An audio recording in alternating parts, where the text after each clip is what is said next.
Okay, we're just waiting for this live stream to start working. I think it should be picking up just about now, so I'll go ahead. We have this, the number 8 live stream video on the Protect Animal Life. Welcome, glad you're here. We're going to talk a little bit about sighting reports in the year 2020, and we might as well get right into that now. I'm Jonathan Whitcomb, and the channel is Protect Animal Life on YouTube. Contact me at this location. It's a simple email form, so please feel free to contact me. And then once you put this into the system, then we can just communicate by normal emails. So feel free. This is the Protect Animal Life location for the main page of the channel. So we'll be getting back, and it usually takes at least a few minutes for people to get on and start talking about living pterosaurs, and people often call pterodactyls and flying dinosaurs, dragons, whatever. So we'll get into that chat pretty soon so people can communicate and ask questions, because I love to answer questions as best I can when I can answer them. Now we're going to get into a Lompoc, California sighting about June of 2020. This is, let me quote some of what the eyewitness said here. In Lompoc, California, mid-June of 2020, quote, "I just saw one and it did not flap its wings but glided and was higher than normal birds. It was huge. It could easily carry a deer or a person. It was grayish tan and beige color. It had a bony structure, bat-like wing, not feather-like." We get a lot of reports like this around the world. The people recognize, if it's a very large flying creature, large birds, eagles, for example, you generally can see the primary feathers, and those feathers come off a certain part of the wing, and it's kind of obvious. Condors, eagles, and so on. But often get people saying, well, it was not feathers on it, that the wings were like bat-like wings. Sometimes they describe it as a leathery appearance and so on. And let's get to the second sighting. This was in Manitoba. Excuse me, I'm going to have to read off the computer monitor here. So I'll let you know what this is. And let's see. So this is a person that reported this to me was actually not the eyewitness, something my girlfriend saw with her mom while driving in rural Canada a couple of weeks ago. So this was probably early June of 2020. Quote, "Was at night, took off from near the side of the road shortly before they drove by. Both saw it was skin colored, looked abnormal, somewhat bat-like." Get a lot of reports like that. "Large wingspan, 5 feet plus." I get some reports where it's much larger than 5 feet in wingspan, but they consider it large. It would be a large bird if it was a bird, but it obviously was not a bird. And her mom in the passenger seat said she could see it didn't have feathers and claimed it was somewhat translucent. Now, let's get to this. Now this is, of course, secondhand. This usually when I read this and quote people, it's the first-hand account from the eyewitness, and this is somebody who's telling me about the girlfriend and her mom. So what they saw, okay. Though there is a possibility of some degradation and inaccuracy of what was actually happening and what they actually reported. So in that case, possibly certain details might not be exact. But let's get to that. Didn't get any view of head or size. No mention of tail either. I'm quoting. "She says it took off very quickly. Took only about 4 flaps before it's out of their light as they were passing." Okay. Yeah, this is Manitoba, Canada. Here's the image of the map here. Shows a huge lake, Lake Winnipeg, which is, excuse me, Lake Winnipeg is generally about the same size as Lake Erie, as I recall. A huge lake. But let's see if we have any chat people yet. Not yet. Okay. And again, this is titled Pterodactyl Sightings. In 2020, I saw a dinosaur. And feel free to contact me at this email form location. So there's the California sighting. Let's get on to the third sighting here. I'm going to have to read this off my computer screen. I haven't got it prepared well enough yet. Let's see. The third one would be Delaware in the United States. Okay. I'll quote here. Quote, I think I may have spotted something resembling a pterosaur. I live in a small town in central Delaware. Tonight, a little after midnight, I was walking to the gas station in town when it flew over me, probably 20 to 25 feet overhead. Its frame was too thin to be a goose. From where I was standing, its silhouette had a wingspan between 4.5 to 5 feet, rough estimate. Wings were almost bat-like, had a long, thin tail, sort of shaped like a whip. I didn't get a good look at its head, but it looked like it had the semi-long neck. Okay, that's interesting. Delaware, as I recall, I could be mistaken, but this may be the first sighting report I've gotten directly from an eyewitness from the state of Delaware. And I received this in about the middle of 2020. Let's see when that would have been.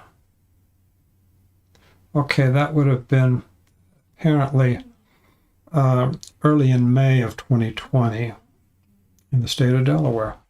So let's move on, see if we have any chat participation yet. Not yet. Now, the next sighting is in Florida.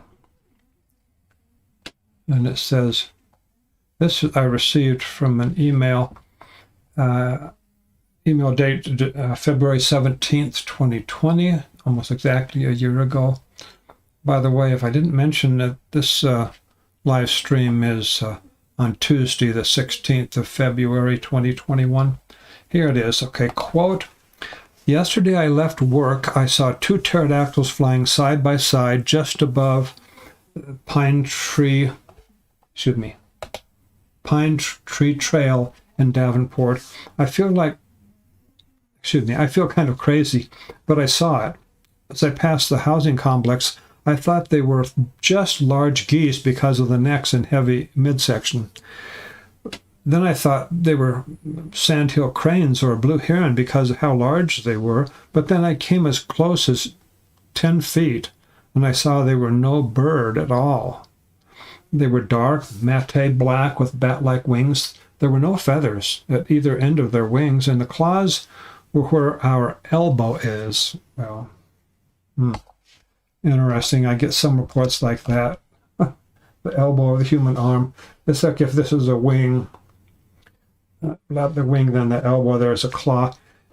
Probably, I'm assuming now, I don't want to be misleading because, quoting is quoting, and then making sense of it and trying to decipher it and interpret it and possibly speculate on it doesn't necessarily mean that the person analyzing it or speculating is more accurate. But I get the possibility, if it was a pterosaur, which I believe it probably was, then that claw that was seen was actually more than one claw, because pterosaurs would have more than one claw on that area of the wing. The feet were large but stubby. I didn't spot a tail, but the beaks were long and had a protrusion at the tops of their heads. Now the protrusion, as you see here in this sketch over here, get my finger pointed right in front of me here, is a sketch by Eskin Kuhn, and many of you probably already know about this. It's a sighting in 1971 in Cuba. Check really quick to see if we have any chat members here. We don't, so we can move on. But this sketch was drawn just within minutes of the sighting itself, in the middle of the day. No obstruction to his view. The U.S. Marine Eskin Kuhn, who was stationed in the middle of the year 1971 there at Guantanamo Bay, Cuba, he saw them very clearly. He said they were at close range. In other words, they were close, and they were big. He said he didn't feel threatened himself because he was a good-sized human being, good-sized man, and he didn't feel that there was a threat to him, but they were, he mentioned they were pretty big.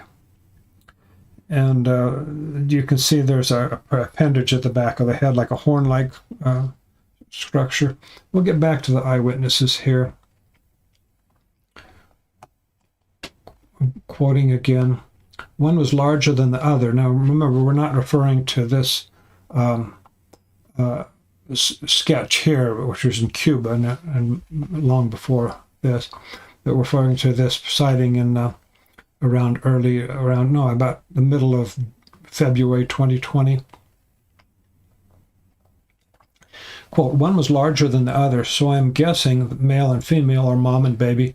They were flying as low as a tree line because there was a field of bovine on the other side. Okay. Now, he was wondering about this, and I answered him in the email. And let's see if there's anything else here I need to get into with what he said in the second email. Probably not. Let's get on to the next sighting. After that one in Delaware, there's one more I had prepared here, I believe in Florida. Quickly check real briefly to see if we have a chat. We don't have anybody here yet. So, and let me be sure that we're recording on YouTube, because that's very important. Yeah, it's live. We've been on this 12.5 minutes. Okay, no problem. So let's get to this next one in Florida.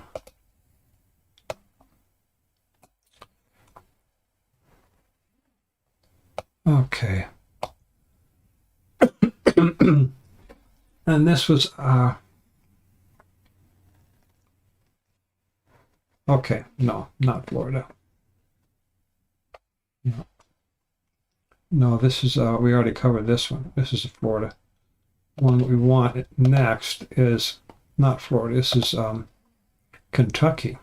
Oh, I should have gotten an image. This lady, she agreed to have her real name be revealed. Candace Worman, W-O-R-M-A-N, and she's agreed to have her name be revealed. She's not anonymous, and this is in Kentucky. She sent me this email. I have to get the date. Around, well, it's around 23rd of April when I got the first email from her last year in 2020. Why did I just quote this to you? This is an interesting sighting. You can get to see how people are thinking, what's going through their mind as they're experiencing this. She was in a car. She was not driving. She was a passenger. I live in Jefferson County in Louisville, Kentucky. That's not where the sighting was, but that's where she lives. I was with my medical transport driver, and we were on our way to pick up another passenger out in Shelbyville, Kentucky. Shelbyville. We were driving through a lot of heavily wooded area and some fields. Then I saw a very large shadow go over us that was much bigger than the car we were in. At first I thought maybe a crop dusting plane went over us, but when I looked out my window, what I saw was no plane. It looked like dark in color. Its wings remained its wings, excuse me. Its wings reminded me of a bat, and it had a tail with a diamond shape at the end, and its head was very long and narrow, almost to a point like a beak of a crane. I watched it fly behind us and then perch itself atop a very large tree that at the time had no leaves. It was so big, it had no feathers or hair, but it was dark, almost a deep brown or deep gray, maybe. I only got about a 5-second look before we drove around some trees, but I know what I saw was a pterodactyl of some kind.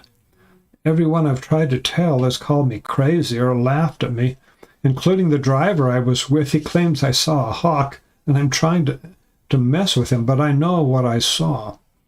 If you could please get back with me, I'd appreciate it. Thank you so much. Candace P. Worman, unquote.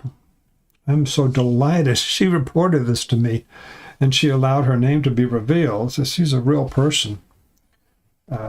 Absolutely no doubt. I have a photograph. I wish I'd had time to get it ready so you could see. She's a real person. And later she had communicated a little bit. Okay, she said later, quote, I was on Zering Mill Road. I'm going to attach an image from Google Earth. Okay. Ever since I witnessed this thing, it's all I can think about.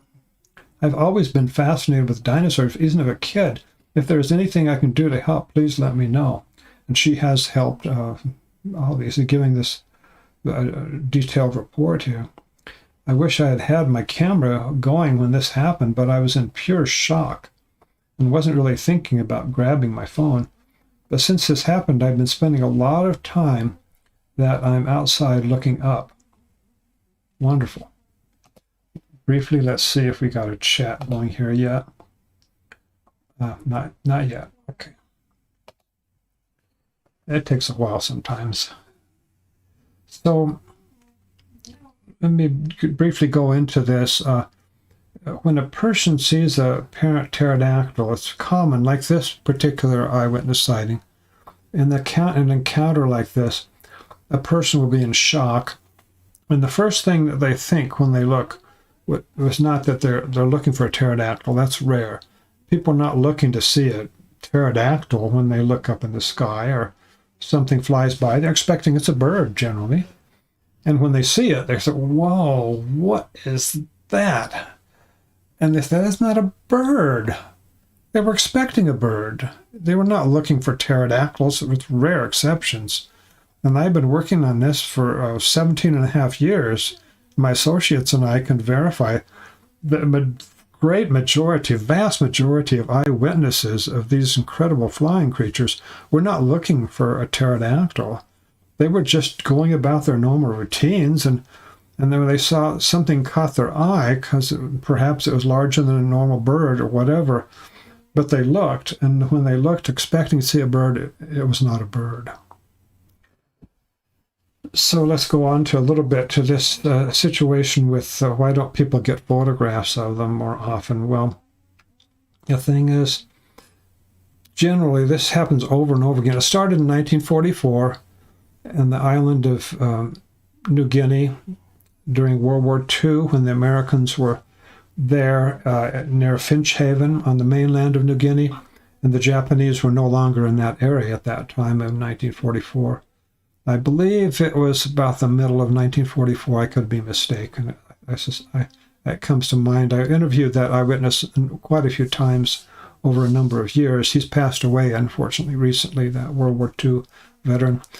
But in that case, the two Americans were there in a jungle clearing in the middle of the day, and the grass was just a few feet high. I think, as I recall, it was about knee-high, a little higher possibly. But it's just a clearing in the jungle. And, here's participation. And they had a camera with them, but they didn't think to get out the camera until the creature was totally gone out of sight. And then it was too late. Okay, Audio P, thank you for coming back. Welcome here again, just outside with my headphones, listening to the program and keeping my eyes open to the skies. Way to go, Audio P. Way to go. Keep your eyes on the skies. Yes. Great. Ken G. Groove, 713. That sounds familiar. I think you've been with us at least one or two times before, haven't you? Welcome back. Ken G. Groove, 713. World War II is still full of unsolved mysteries. I don't doubt it. I wouldn't be surprised if there's a lot of mysteries. I've heard things myself. And World War II was not too many years before I was born.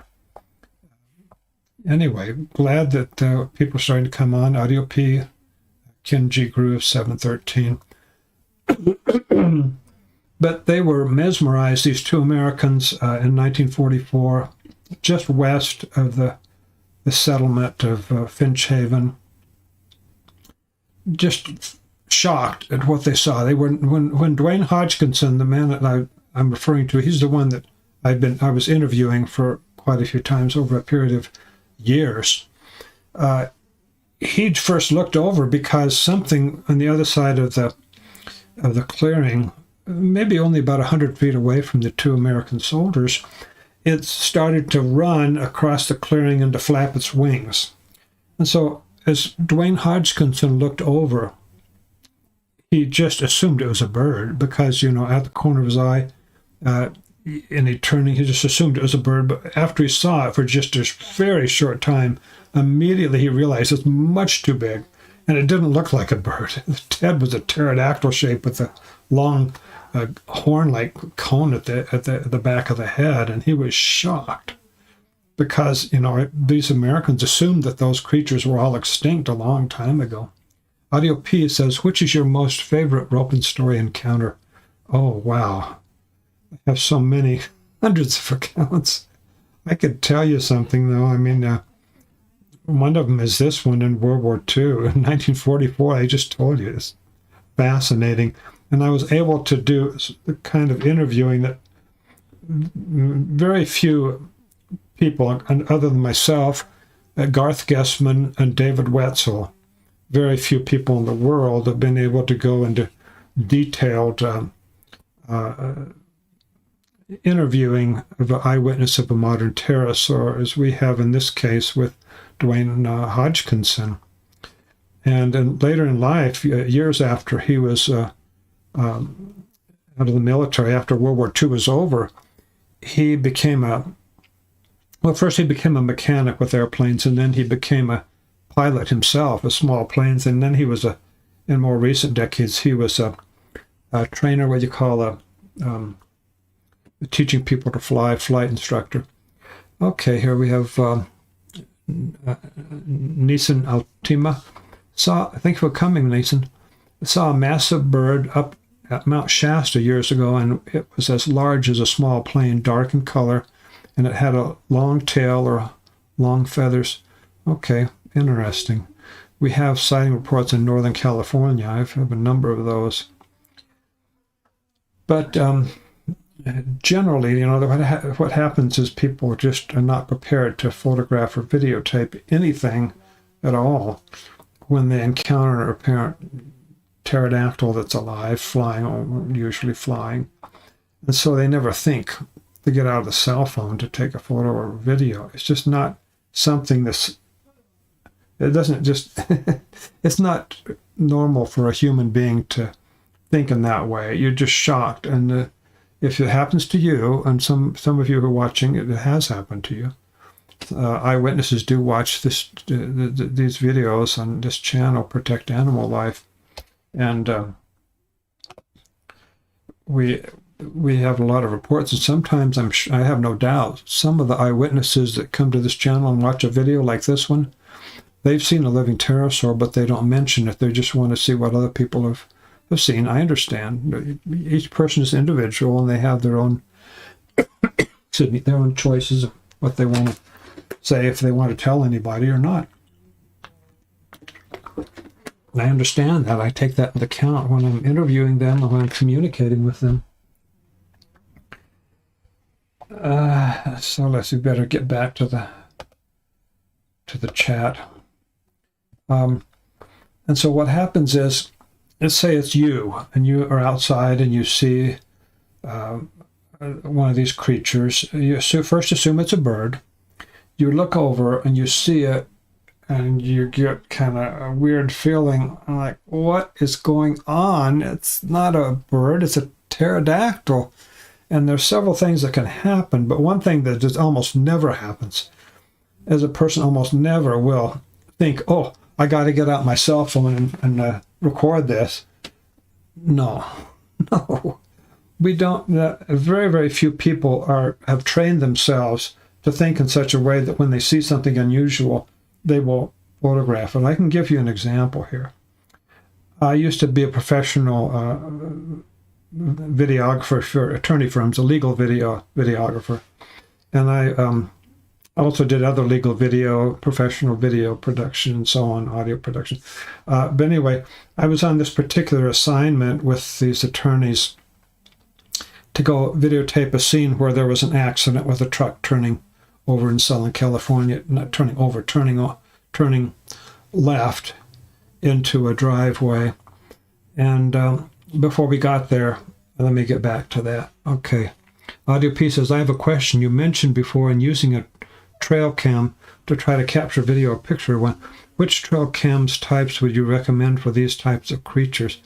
Well, one thing for sure, from my experience, this is from a sketch drawn by Patty Carson, who was an eyewitness in the 1960s in Guantanamo Bay, Cuba. She drew this herself. First of all, with a trail cam or something called a deer cam, you have to get one that has the quickest possible response. So if something triggers it, it'll immediately start videotaping or photographing. Generally, photographing is more realistic because it takes so much memory usage for video. But yeah, it will immediately start recording. Immediately. I had a trail cam in Lakewood, California, Southern California, near Long Beach, California. This was a trail cam that I had up for about 14 months, and I eventually looked through thousands and thousands of photos that it took. Never saw anything like a living pterosaur. And then after a while, I'd learned that the camera, if something passes in front of it slowly, and like a bird landing on the fence, it will take a photo, but it will record the photo between, I think, about 1 second and 2.5 seconds after it's triggered. So if something's flying through and doesn't land, like a bird or a pterosaur or a bat, it will not catch it in time. And that's why you have to be careful. The cheap ones can have a delayed recording after the triggering of it. Where they are at. Okay, this is, thank you for joining us at Tazama Amath, where they're at. Modern pterosaurs, most of them are ropens, long-tailed. We call them ropens. They're found all over the world in many different places. I mean, I have never gotten a sighting report from Antarctica, and I don't expect to ever get one, of course. But I've received, over the last 18 years, eyewitness reports from 5 continents. 5 continents. And many of the reports are similar in certain details, usually or quite often with a long tail. And often when they mention a long tail, they will mention a structure at the end of the tail, something like diamond shape, triangle shape, ball, spade shape, something like that. And these are found all over the world. I just give you some examples here. Many from Papua New Guinea, some from the Philippines, Australia, a good number, the Pacific, Hawaii, United States, Canada, Mexico, Central America, Cuba, the Caribbean, England, Netherlands, Spain, a number of places in Africa. This goes on in Italy. It just keeps on going. I go around the world, and I've received a report from a lot of these places around the world, and getting into Singapore, and then around back again to Papua New Guinea. So we have Ilya. Thanks for coming back, Ilya Kovalchuk. If someone would catch a living pterodactyl, scientists would be confused how it survived for over 65 million years. Yes, many scientists would be absolutely shocked and not know what to think, because they've just assumed that it's been extinct. But that's a good, we could have a whole video about that. Tazama undiscovered islands. I kind of doubt that. Since we have satellites that take images, photographs all over the world. I don't think, although I understand where the idea is coming from. I mean, I think I understand that people think, oh, there may be some island that hasn't been discovered. Well, actually, the places that we know of and the islands that are known to science, and everybody has known about it for a long time, those islands have many hiding places. They're just almost nothing but hiding places. In fact, and a nocturnal animal that's not yet officially classified in science, not officially discovered in the normal sense of Western science, could hide almost anywhere. And I mentioned this yesterday, I believe, if anyone here is another. Mr. Bean 169, I'm back. What's up? Thank you, Mr. Bean 169. Thank you for coming back. And maybe you remember what I'm about to say, that, for example, if you're living in the United States in a big city, and it just happens that for some reason the pterosaur is flying around that area, and you put your clothes in, clean clothes in the bathroom, and you take a shower, and you leave the window open in the living room, and the pterosaur flies in the living room, looks at a dark place with the door, and sees a dark place, and climbs into the closet. What could very well happen is the person finishes a shower, dries off, gets dressed, goes out the front door. I hope he doesn't close the window. It'd be a disaster. But goes out, locks the door, and he has a pterodactyl in his closet. This could happen. Well, it's not likely, I know. But I'm saying the way that we act and the way that we humans are, a pterodactyl can be unseen in all kinds of places. It doesn't need a remote island or jungle where nobody's ever been before. And that we can have a whole video about that, why they're not officially discovered, why they're not in science textbooks, why they're not publicized. They are in newspaper articles. I have many newspaper articles I know of where it's reported people seeing pterodactyls. It's not that rare, except that there's so many newspapers and so many editions and so many days and so many years in so many places in the Western world that I don't know of anybody that reads all of the newspapers and all of their editions for every day. It's just, I can't imagine anybody doing that. So how would anybody know unless they're researching this, like my associates and I are researching? How would anybody know? But pterodactyls have been reported in newspapers for decades, for a long time. And they're real animals. Let's see how things are going with we have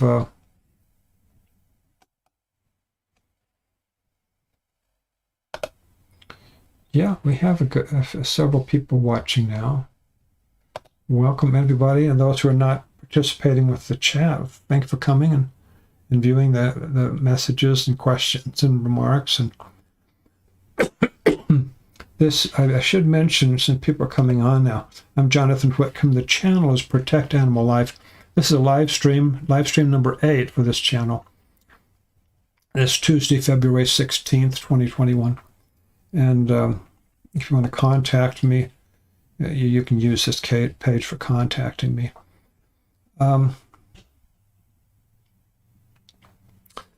So we can go a lot of different directions here, questions, just marking different sightings. I started out this video, and you can come back to it later and watch it later. It will be on YouTube, and watch the beginning if you missed the beginning of it. But it's generally sightings, some of the sightings we've had in the year 2020, since we're getting into a new year now. And there are several. Manitoba, Canada, and several in the United States. So, Sajad, the spammer, would a pterodactyl be a apex predator? And what animals would it feed on from today's animals? Yeah, we can go into that. Definitely, Tez. I see in a video with a possible creature moving along the great glaciers. That's interesting. Glaciers, if you're in UK. Glaciers, I'm in American. Mr. Bean 169, let's go in Arizona area. Arizona area, okay. I learned about that. Yeah, we have sightings in Arizona. And I've mentioned one in particular that's kind of interesting. Sorry that, unfortunately, the lady that was reporting this a number of years ago in some area of out in the desert in Arizona, I asked her for more details and she never answered me, and that happens sometimes with emails.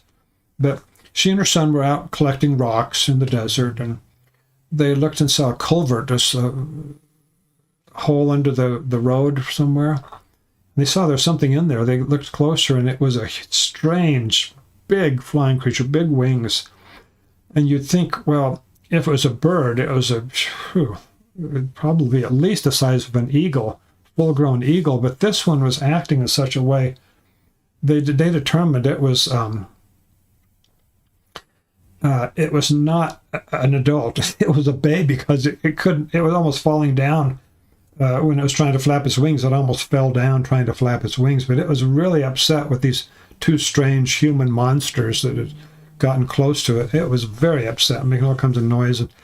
And they could see that it was obviously a baby. But the son said, if that's a baby, I don't want to be around here when the mother comes back. So they got out of there. And I don't know exactly where that culvert ends. Maybe there's nothing there now. Who knows? It might not be just a temporary nest that was never used again.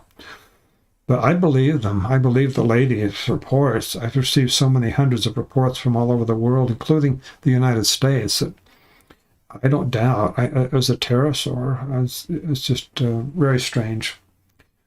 And I know I sometimes wonder what would happen if I was to see a pterosaur myself. I mean, to get a really good sighting. I've been studying this for 17 and a half years. I might still be just freaked out. It's so weird.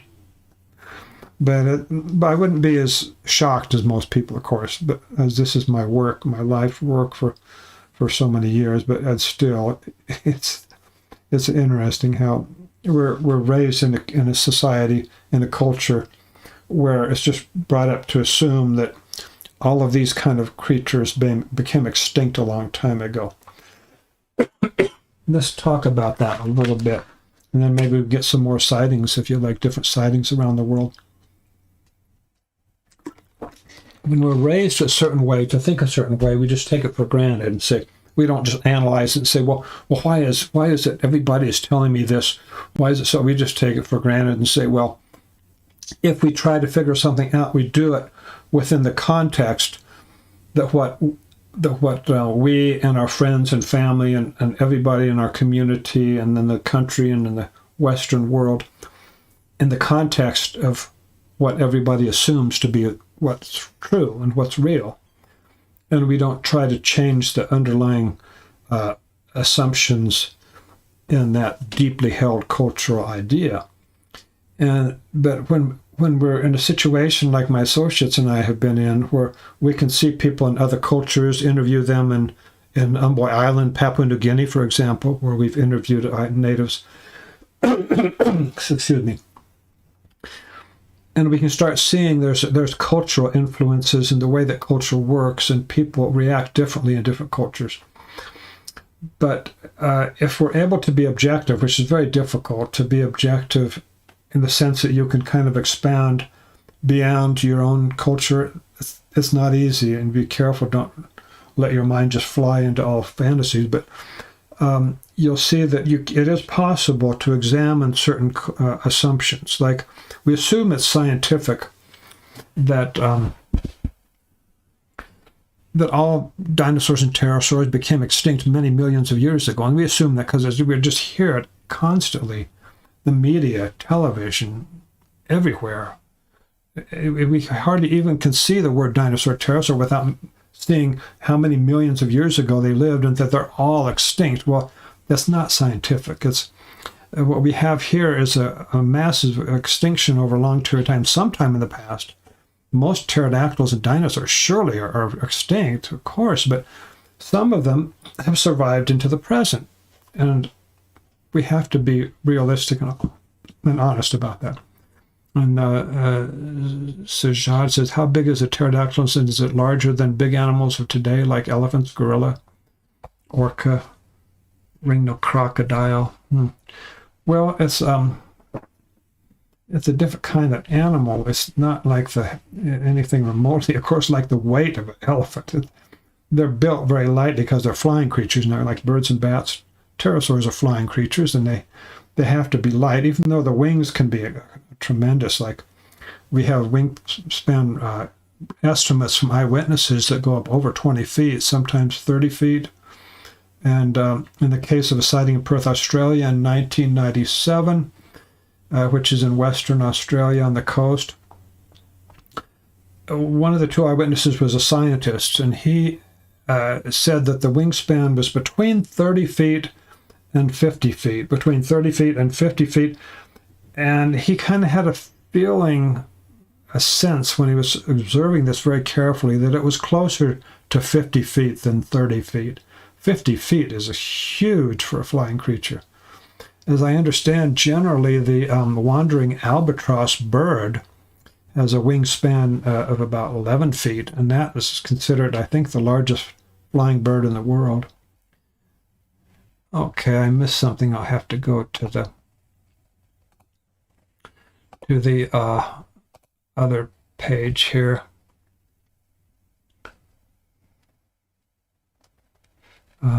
Okay. Okay, Mr. Bean says, yes, Sajad, but not that like how you think. I've seen one. Okay, and Sajad says, where are they located today, and what would they feed on? Okay, we can get into this. Yeah, it's incredible. Yeah, that's shocking, but we have different eyewitnesses from different cultures, from different parts of the world, who report occasionally the very big ones. So you can't say, oh, just somebody has a superstition in this particular native community. No, you have it in a professional man who's in Southern California a number of years ago and saw one flying over a road near the University of Irvine, California. And he said the length of it, including the tail, was the width of that road. And I went to that road and I walked it off and measured it. And as I recall, it was about 30 feet. And that's how long it was. Probably the wingspan was somewhat similar, 30 feet. But anyway, some of them were very big. And that man, I'm telling you, there was an eyewitness. I checked him out. I can't, for security reasons, and I don't want to reveal who he is, but he's either a medical doctor or a police officer or an attorney. And I guarantee you he is one of those. And he was, at the time at least, was working in that profession. And he's not about to make up a crazy story when he could get into trouble. So I'm telling you, I believe him. Even though it sounds crazy, there are other people who have seen very large ones too, in Southern California too. So it's weird, but it happens. Now I've totally lost my train of thought when we were getting into something else. But yeah, they can get very big. Not heavy necessarily compared with non-flying animals. But what do they eat? That was it. And they have different ones have different things that they eat at different places, and we can speculate on. But some people have seen them catch in one area in the possibly eastern United States or possibly Midwest, somewhere back east in the United States. It was witnessed one of these pterodactyls, as they're called, fly down to a pond and immediately grab a waterfowl. I don't know if that was a mud hen or a duck. I don't know, but it grabbed it and then took off again. So they can catch birds. Another man, we've gone over this again in another recent live stream here. Another one was seen a few years ago in Antwerp, Ohio, flying over the Maumee River, right over the bridge, and almost collided with the man that was at the car, who was driving the car. and it almost collided with a car, and he saw it catch a bird in its mouth, a sparrow. He said it was a sparrow. Catch the sparrow in its mouth and just continue on flying. This is a long tail kind, ropens, which is the most common. Okay. Yeah, and Mr. Beans 169 didn't get to see much of the running, but Anofi. Well, people have all different sightings in different conditions and different situations, and people have a tendency to look at a particular part of it when they have a sighting. For example, Dwayne Hodgkinson in 1944 on the island of New Guinea in the Southwest Pacific during World War II concentrated on the head. He's just fascinated with the head, but he did notice the rest of the body.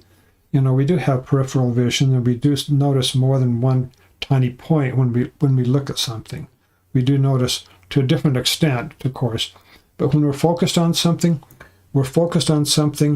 and we see that very well. And as you expand what we're looking at, the further away you go, the less we can see clearly what it is, but we can still see certain things out there. So he noticed the head, and he also noticed the tail was very long. Later, he estimated the tail was at least 10 or 15 feet long.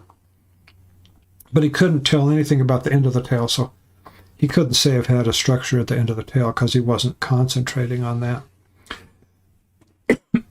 Okay. So, John the Spammer, sir, you're very intellectual. Well, thank you. I spent a lot of time on this. As far as I know, I think I've spent more hours on this kind of investigation on these flying creatures than any other person in the world, as far as I know. I guess possible somebody might have spent 20,000 hours, perhaps. I kind of doubt it, because most people, they have to survive by working in a regular job. I can tell you for sure, running around the world chasing giant flying dinosaurs does not make any money. It loses money. I can tell you from experience. You'll lose money if you do, as I've lost thousands of dollars. It's not a good profession, so most people are not able to do anything like that. I'm very fortunate. When my wife has successful businesses, or at least one very successful business, and I would help her with that and then spend time on my own research here and balance that for years and years so that we would survive financially.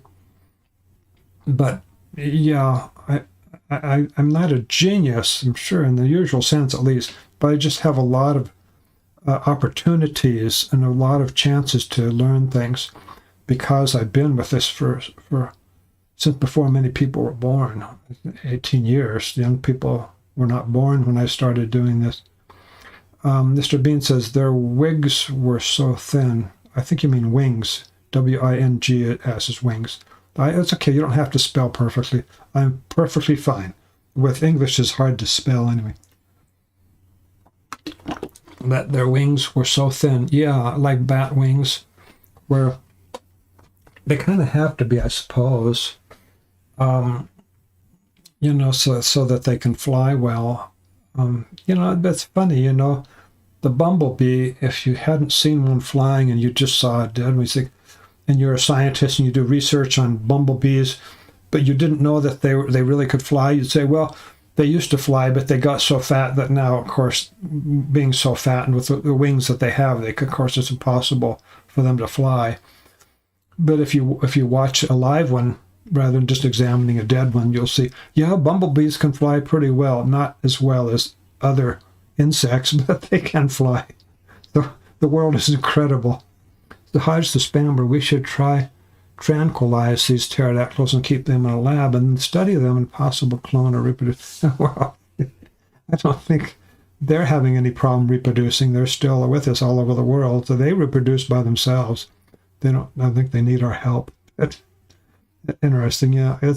I think in general, more if it's done properly, a zoo can take an animal that might be endangered in the wild and have it in a zoo location where they can help the animals or the birds to reproduce and to keep survival for the species.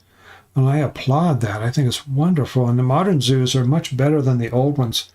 and or as some countries still have poor conditions in zoos, but I think like the what is the Bronx Zoo, if I'm not mistaken, is an excellent facilities for taking care of animals in a humane way and helping these animals to reproduce so that their species can avoid extinction. And I think it'd be wonderful if we could do that with some species of ropen or other modern pterosaur. And so Shad, the Spanish says, have you heard of northern white rhinos?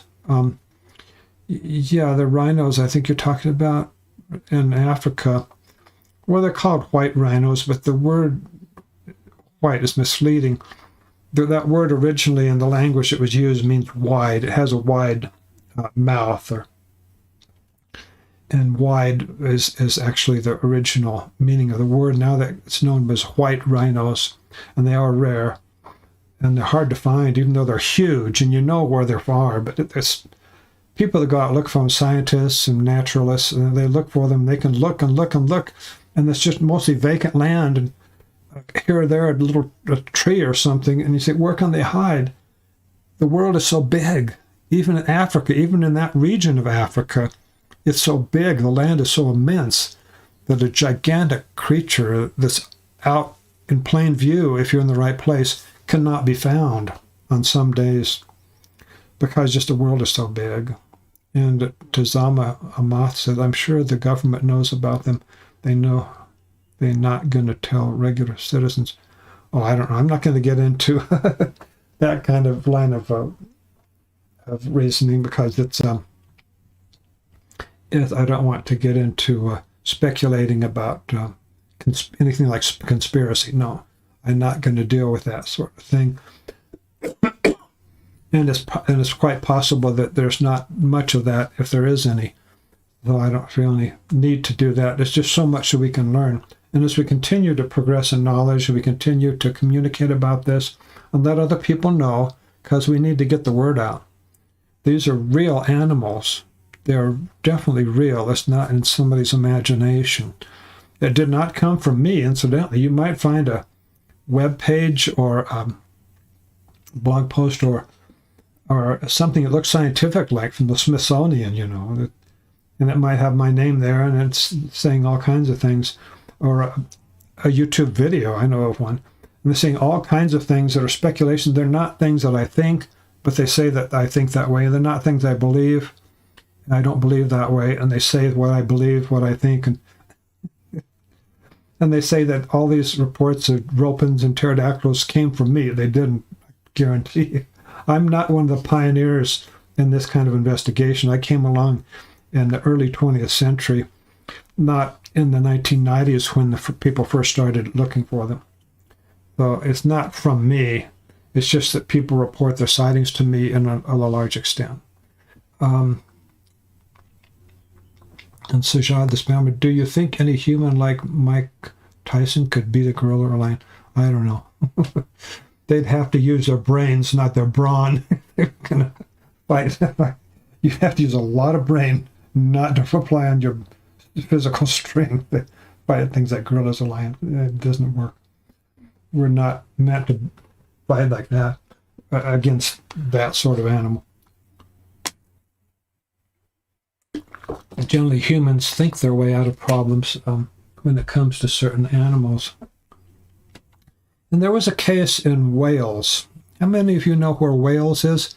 W-A-L-E-S. It's in the British Isles. It's just west of England, and it's across this little sea channel there from Ireland. And there's an account, it was less than 200 years ago, but more than 100 years ago, of creatures there that would catch chickens, and they eventually killed those creatures that had the glittering kind of a shiny wings, and they were apparently not like birds, some kind of flying creature. Eventually they killed them all, and there were none left. I wonder if they might have gone extinct and they only lived there. I don't know, but some people can figure out what they want, and they sometimes solve a problem by killing an animal that's a problem, and then occasionally we'll cause some species to go extinct if it's carried on too far or in an unfortunate way. Mr. Jadaswamy, you should make a documentary called The Search for the Hidden Bird and go with a big expedition team and go to places like Amazon jungle with camera. Well, I've done that sort of thing before, but not a long documentary. And I've gone on expedition in the Southwest Pacific, and I was a professional videographer at the time, professional camera operator. But you have to be at the right time, at the right place at the right time. And I just was not able to do that. Didn't have enough time, didn't have enough money to stay there. So, yeah, it's a challenge. So, dodo birds, yeah. Dodo birds, I don't know a lot about that, but they, we don't know for sure that they're extinct. There may be some remote island where there might be a dodo bird, but I'm afraid they're extinct. I'm afraid. And then Tizama Amath, Chupacabra. Yeah, that's not my specialty. And Chupacabra might actually be more than one species that people see and they name it Chupacabra. I suspect it could be more than one species that goes by that name because people report what they experience and their own perception and their own personal experience and views and opinion can get into their interpretation of what they saw. Could be some just like little structure on the head, and they'll think that it's something that not necessarily it is. If it's dark at night, they don't get a good sighting report. And sometimes those details, which are not accurate, can be carried on, and then other people will believe that, and they might imagine that when they see it. It doesn't happen all the time. I'm not saying that happens rampant way with all kinds of sightings of cryptids, but it can creep into the way that people see things. The challenge. That's cryptozoology. You have to deal with it. So I'm grateful for my work has revealed that there are certain similarities that go on around the world. People see certain details that are similar. A long tail, no feathers, and a large flying creature, and a structure at the end of the tail. Those are very common. Sometimes the crest coming out the back of the head, like that. Some kind of horn-like thing come out the back of the head. And those are very common reported details. Yeah, so let's get back to, this is the live stream in February 16th, 2021. Pterodactyl Sightings 2020. I saw a dinosaur. And this is Protect Animal Life, the channel on YouTube. I'm Jonathan Whitcomb. You can contact me at this location. And glad to be here with you. Thank you for everybody that's come and everybody participating. Let's keep on going. And Sajad the Spammer, have you heard of the most brutal chimpanzee society where there were cannibals and were very dominant and their skulls were much bigger than the average chimpanzee? Well, I don't know all those details, but I know there is a species of chimpanzee that a particular group that was more into that, more dangerous and more likely to eat meat and so on. But it's not just with that group. It's not limited to that group. In other words, if you can have just a society of chimpanzees in a particular part of Africa, and you can have them very, very sociable and kind and well-behaved animals. And then you'll have one particular one. Something is wrong with it, and it just goes the wrong way, and it just doesn't come back, and it just becomes brutal, and it becomes a murderer, kills other chimpanzees. Unfortunately, that can happen. And it doesn't have to be this particular group where they're generally cannibalistic. It doesn't have to be, but I'm afraid that's happened with a ropens or some other modern pterosaur, because we have reports that suggest that some of the missing persons in the United States and in other places like Canada could be from attacks from large flying creatures. And for example, there's many books on this. This is one of them here. I'm not paid for this. This is not an official promotion, but it's one of the Missing 411 books by David Paulides. Here's another one. Now, he does not mention in these two books, or probably not in the others too, the possibility that a modern pterosaur is involved. No, that's not what the books are about. But I've studied them. I got statistics from them. I am a scientist, though the skeptics and hypercritics, you know, they won't admit that I'm a scientist, but I am.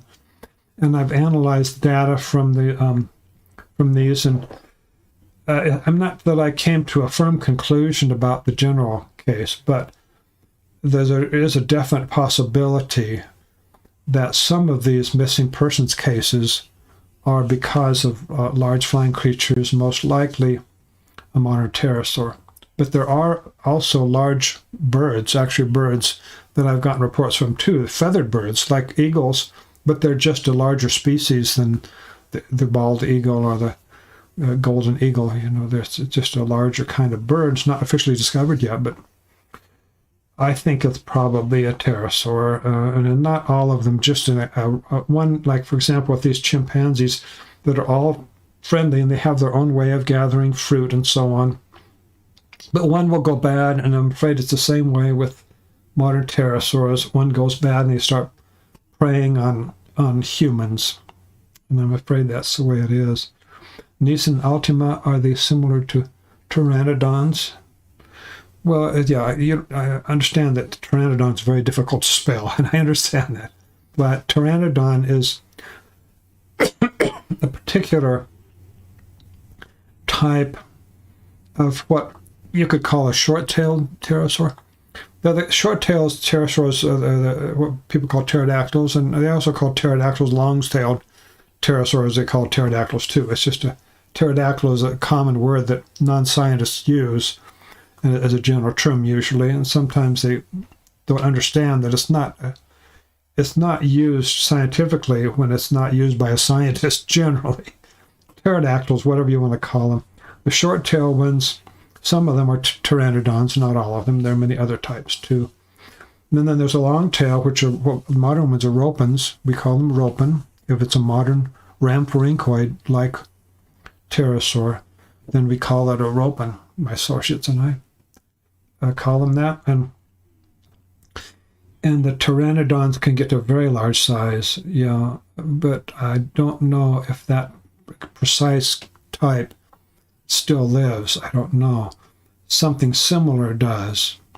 Okay, so Jaws the Spammer, there's a lion coalition called the Mapogo lions or something. They would kill giraffe, baby hippos, rhinos. They killed 155 lions and were dominant for over 10 years. Oh, wow.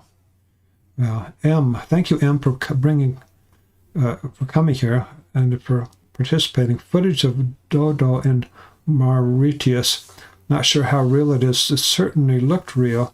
I wouldn't be surprised if it were true. Yeah, I wouldn't be that surprised because there are so many islands, small islands around the world that in that part of the world where it's possible there could be some of the dodos that are still there. Yeah, I hope so, but I'm kind of afraid it might be similar, related, and not exactly the same species, but I'm grateful for whatever is still alive. Nissan Altima said, have you heard some glow at night in some way, like in Papua New Guinea?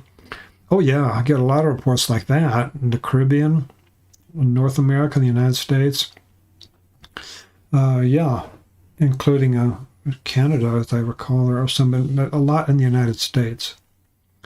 And Tazama Alma, Tasmanian tigers. Oh, wow. There are a lot of things in cryptozoology. I don't really know much because I specialize in just this narrow branch here. I'm in love with researching lion coalition, which were very dominant, and I think a lion can kill a tiger. It all depends on the individual. Oh, well. Well, I'm glad somebody's researching that. So, John, that's interesting about that kind of lion. There used to be lions roaming all the way, not just in Africa, but going up into the Middle East, what's now Jordan and Israel. And they used to be in that part of the world too, but lions haven't lived in the area like in Israel and Jordan and so on for a long, long time, that they understand. But yeah, let's see. Okay, we have plenty of time. We can keep going. We can go to other individual sightings, and I could just try to recall as best I can what happened. The bioluminescence is intrinsic. I will tell you, if you like, about the particular ones in a particular part of Texas. I've done some research on that. It's not something I've reviewed recently, so I can't give you a lot of technical details about precise numbers and so on, and show exactly why I came to the conclusions. But yeah, I think the most mysterious type of Marfa lights in south central Texas are from a group of bioluminescent nocturnal predators that fly as a group, as a colony that keeps traveling around. And I believe they are pterosaurs, so I'm just speculating. They are bioluminescent, I believe. And Sajan Swimmer, I'm an animal expert on lands. I'm a student in pterodactyl Bigfoot. Oh, great. Thank you for Sajad for joining us here again. I'm grateful you're here.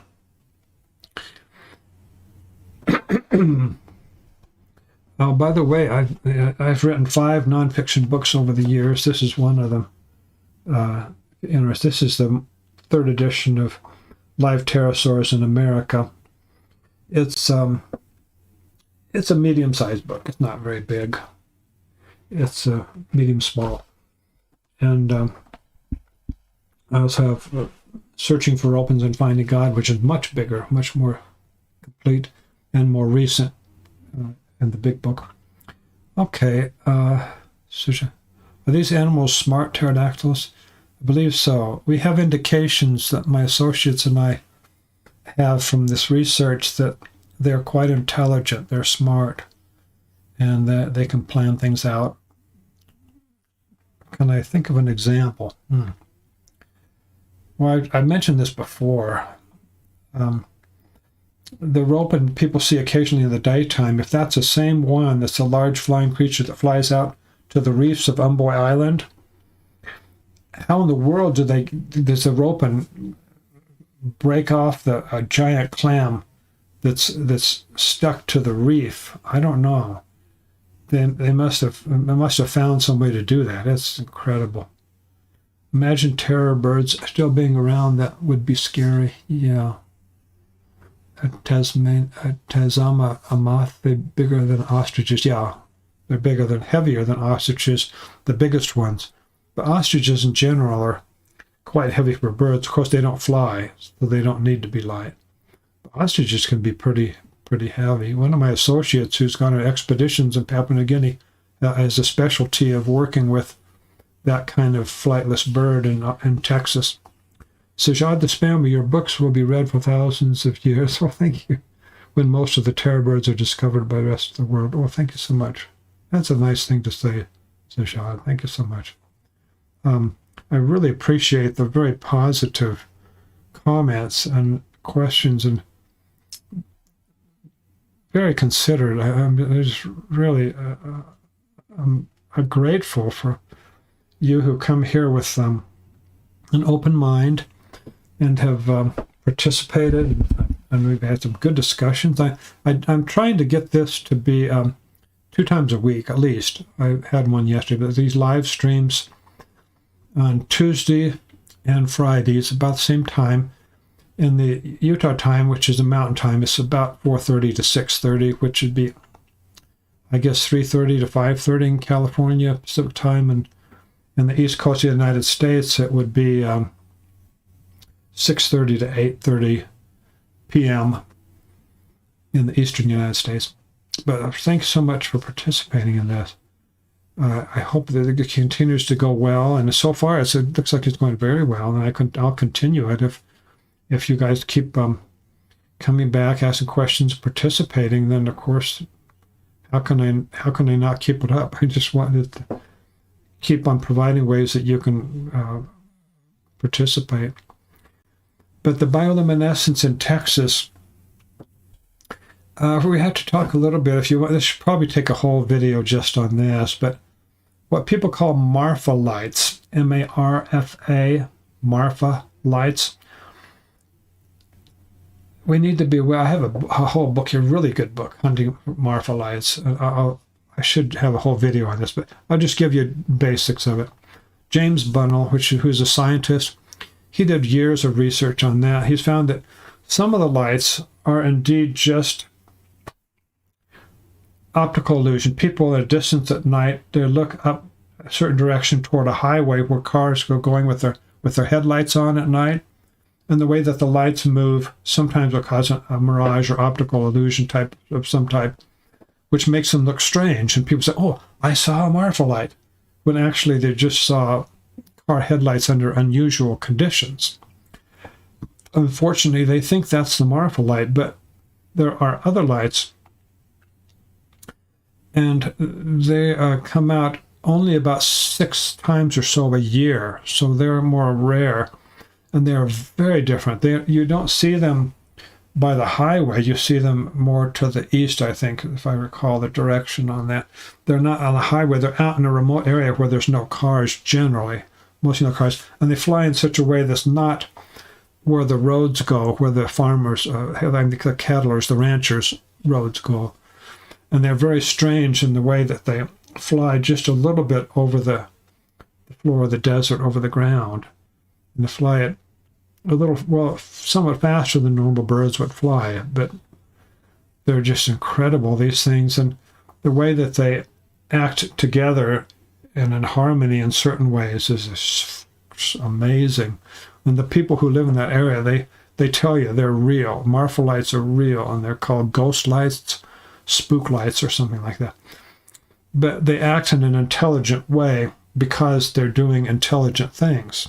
Because they're living, they're alive. They're not some kind of non-living energy force that comes from the ground a few times a year and comes out and they do these strange flights. I'll tell you an example. If you want to learn about this, we should have a whole video separate on this. Generation Productions, thank you for coming here. Yeah, you've been here before. Thank you so much. Yeah. Yeah, well, I'm just starting to talk a little bit about Marfa lights and how they act intelligently. For example, sometimes if you see them at a distance, and these only come out about 5, 6, maybe 7 times a year, the real mysterious ones, not the ones that can be explained away like car headlights, and not those, the weird lights that are called Marfa headlights.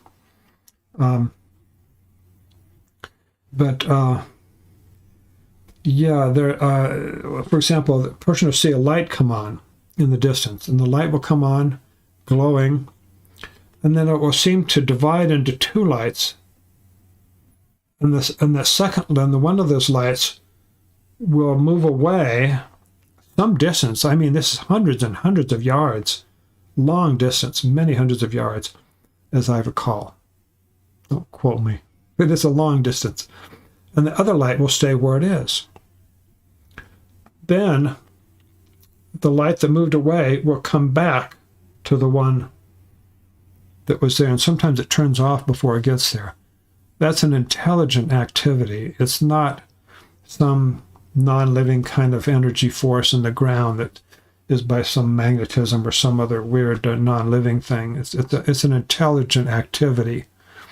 And the scientist, James Bunnell, is not a biologist, so he didn't look at it that way, and so we have different opinions. But anyway, wide gauge, yeah, there's a viewing platform built out there to watch those lights. Yeah, the Marfa platform.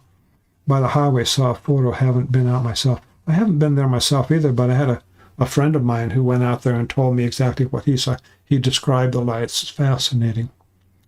And there are books about that. I recommend the books. I don't want to leave the camera right now to go get it, but another time I'll show you the book called Hunting Marfa Lights by James Bunnell. Very good, but he doesn't say anything about the possibility that they're living creatures because he's a different kind of scientist, not a biologist, not a zoologist.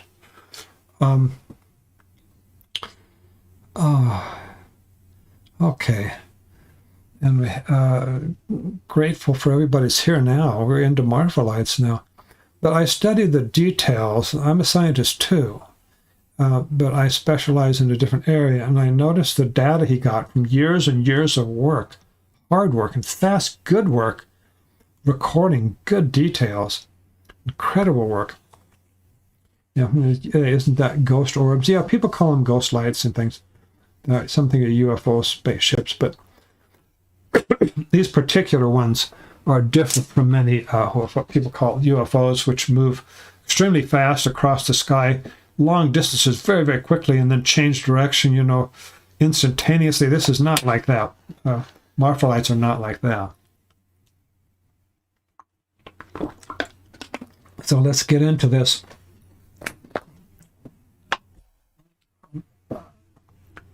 I'm not going to go into all the details because it's just too much. It needs a whole video just for this. But just give you an idea. And also I need to be better prepared with notes and numbers here in front of me so that I can give you something more scientific. But generally I came to the conclusion that these are flying creatures, possibly related to the ropen of Papua New Guinea. And they fly together, not necessarily the same species, I'm saying, but somewhat that kind of animal. And they fly together for a certain purpose. Certain times of year when it's warmer, they act differently. And I think this is important. For example, when it's warmer, when they put on a light that probably will attract insects. And what happens when you attract insects around a light in that part of Texas at night? You attract bats, in particular the big brown bat. I think it's Aptesicus fuscus or something like that. I have to get the notes. It's a good sized bat for that area. Good size, I mean, like a good sized bat is like about this big, maybe. Nothing like a ropen size, as big as a small house, But they're attacked the bats, and if a ropen were to be there and with another ropen, two ropens together, and one of them turn on its light and the other turned on its light at the same time, it would look like one light from a distance. And as one ropen would hover there and stay in the same place, and the other ropen, for example, if it is a ropen, for example, the other ropen would fly away, what would happen? The bats might notice something flying away from them. What does that mean? If a predator flies away from you, it means it's leaving. It's gone. So the bats would feel some sense that they're a little more secure, so they're more likely to get closer to this light to grab the insects. I'm speculating, I know, but it makes sense. Okay, they want to catch the insects around the light, and as they do that and they start flying around catching insects, that's when the other ropen comes in, and sometimes it won't have its light on, which means it can't be seen coming in. It'll come in back again, the same place, and grab a bat. And that's how maybe they change places, positions, and the one that was hovering before becomes the one that comes in and catches them. But the one that stays there, the bats would not get too close. They would only get close enough to catch some insects, and then they keep their distance from this predator because they would probably know in some way that it's dangerous.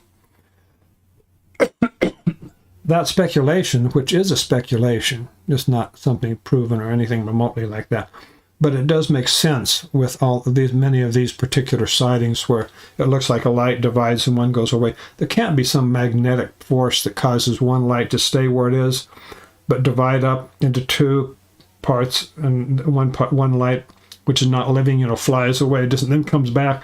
That makes no sense at all with non-living things. It's a very intelligent, directed type of activity. Something makes sense if it was a flying creature that was cooperating, very, very high intelligence. Okay, and then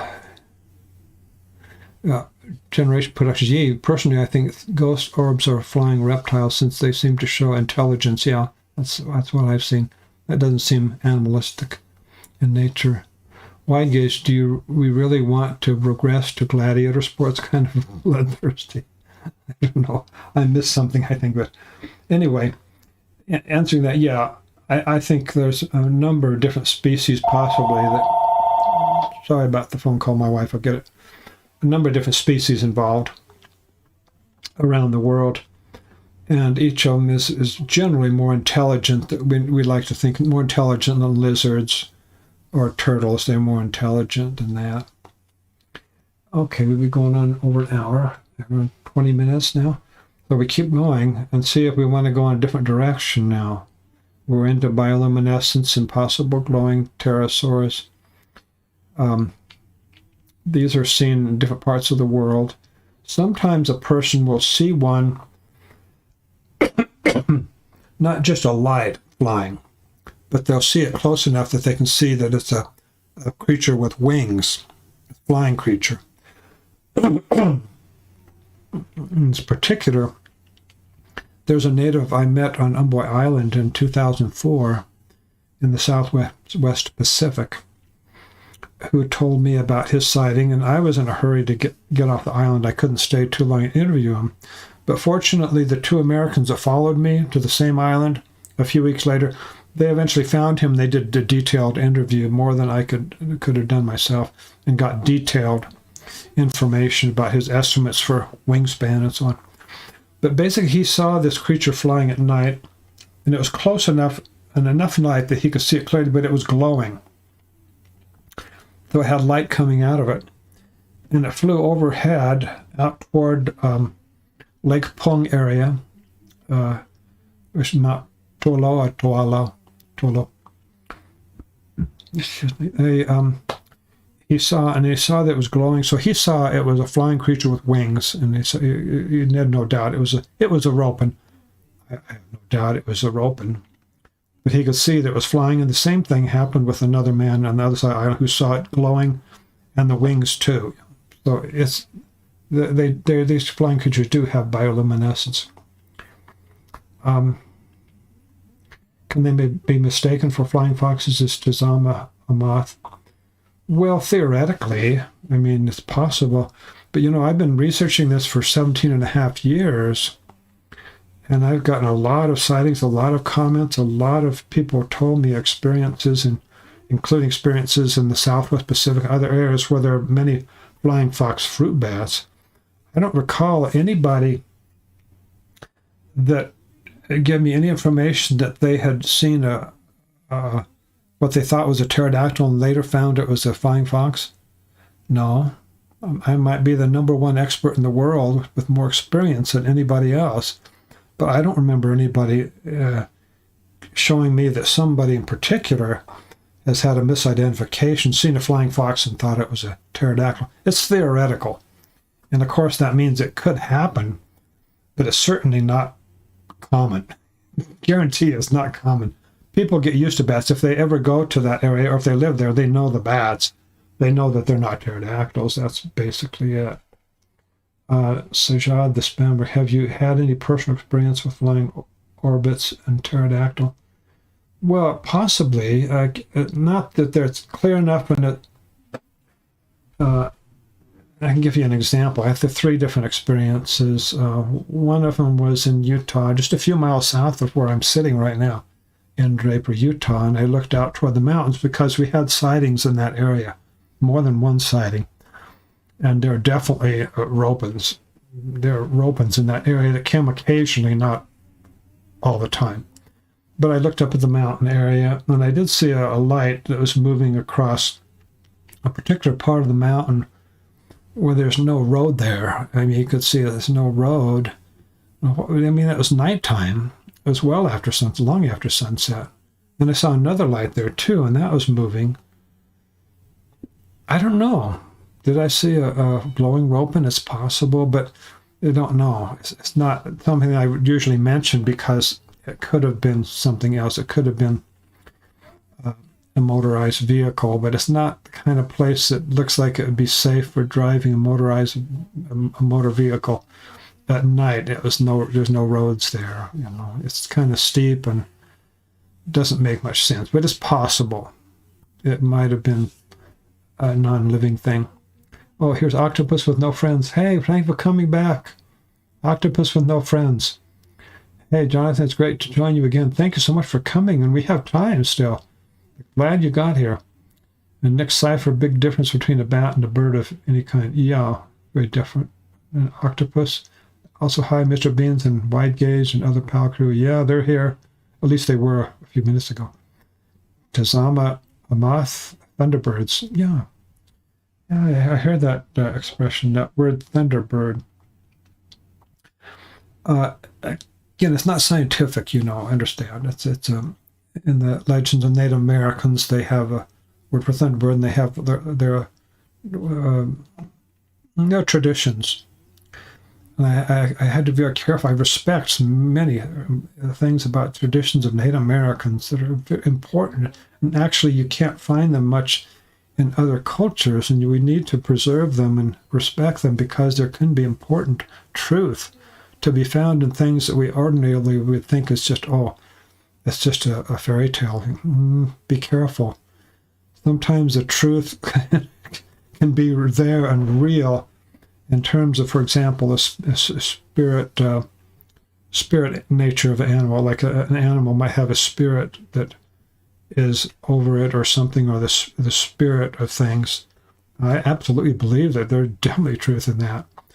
However, it's not my specialty in this sense. But thunderbirds is a Native American word for a particular flying creature. And it's possible that some of the pterosaurs that have been seen in the past could be thought of as a thunderbird, and it may be also a very large bird like the ones that I've heard about that are not classified in science. They're bigger than normal eagles, bigger than the bald eagle, quite a bit bigger.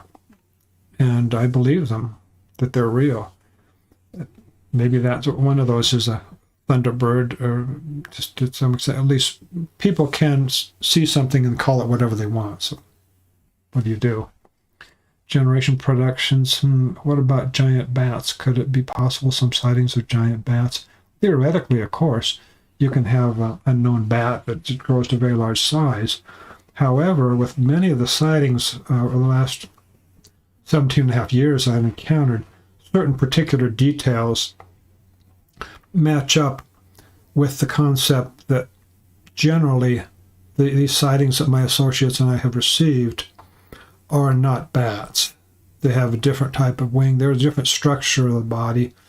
They're just very consistent with some type of rhamphorhynchoid pterosaur. And we have a number of different evidences for that. We could do the whole video on that perhaps. But octopus with no friends. The natives knew more than many of us do now. That's for sure. Yeah, I can tell you things that I experienced on Umboy Island with natives. They have abilities that would be surprising, but they're real. Maybe I can just tell you. Hi, Wade Gage. Thank you for coming. Yeah, I'll give you an example. This may be a kind of sense that generally all humans are capable of, but not necessarily developed. We have more than 5 senses. You don't have to go to a Navajo or a person or somebody of Native American culture to discover this, but there are more than 5 senses. And sometimes we in one culture might not really use any of the other senses, just don't use any 5 senses. But for example, natives can, I'll give you an example. And this is just one because there are a number of them. I was out there getting some water they had put a pipe in the hole. We went down this trail, and a pipe sticking out of the hillside with fresh water coming out, and you can drink that, but it goes into this little mud puddle. Well, my interpreter, who also does my laundry, and he is my bodyguard and counselor and so on, and I pay him for just everything he does, and grateful for his help. But my interpreter, Luke, he went down and there was this mud puddle. It was very small, but he kind of stood there, just kind of like meditating for a moment. Then he stripped off all his clothes and got down in the mud puddle, took a bath. And that was not the only time I saw that. What does it mean? What was he doing before he stripped naked and took a bath in the open area where the women sometimes come down to get water for drinking water and so on, laundry to take it back up to their huts and so on. I've seen this before a number of times. The natives have an ability to sense if somebody's about to come. They can sense if somebody's going to come or if they're not going to come. And if they can have a sense that nobody's about to approach them, they can take off their clothes and jump in the river and swim around naked in the river, not having to worry, even though that exact same place is where the native women go to wash their clothes, the exact same place. But they just stand around a little bit, and they get the sense, and they know the women are not coming at that time. So they use that sense, whatever you call it, and they just know, so they can feel comfortable taking off their clothes and jumping in the river and swimming around. I didn't do that. I don't have that sense. Besides, I wasn't swimming on that expedition. I put in my mind I was not going to be doing any kind of recreation. I want to concentrate on my work and not do any kind of recreation or fun activities. Just concentrate on what I have to do. And Sajad the Spammer, you might think I'm crazy, but I remember it being like yesterday. I was 10 years ago. Mm-hmm. Why? I don't know. There's lots of things I don't know. Yancey Rick says, good afternoon. Thank you for joining us, Yancey. Sounds familiar. You've been here before on one of these live streams. We still have plenty of time. It's only been an hour and a half we've been on here. And usually it runs to over 2 hours. We're going to keep going. But anyway, that was off the track. That people have different senses, and not just the 5 senses. But the pterosaurs seem to be intelligent, and that might be related to why they're not seen more often. They keep away from people, perhaps. Yeah.